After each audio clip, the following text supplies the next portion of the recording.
You've probably heard of mythology's greatest musician, Orpheus, the man who was such a skilled musician that he was able to put Cerberus, the three-headed dog of Hades, to sleep. His lyre playing was so good that Persephone and Hades were convinced and let him take his dead wife out of the underworld. But then, of course, he looked back, didn't he? And she was sucked back down into the underworld.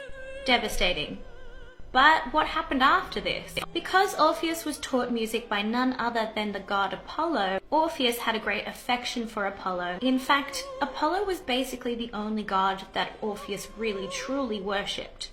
And he was so distraught after losing his wife a second time that he didn't think about how this might affect him. One day Orpheus went to pay a tribute to the god Apollo, but he did this very close to the oracle of Dionysus. This was a bad move because a bunch of women worshippers of Dionysus called Maenads, they caught him worshipping another god nearby. Maenads are somewhat known for going into crazy religious frenzies. They don't really know what they're doing. They're so intoxicated with the religion. And one thing that Maenads are known to do while in this state is dismember things. Just as the Maenads dismembered Pentheus for refusing to worship Dionysus, the Maenads also dismembered Orpheus for being an infidel. Some ancient Greek sources say that in the afterlife, people are given the choice to be reincarnated into another animal. Now, Orpheus, because of how he died, developed a hatred of women, and so he didn't want to be birthed by any mammal. Instead, he decided to come back as a bird so that he could emerge from an egg instead.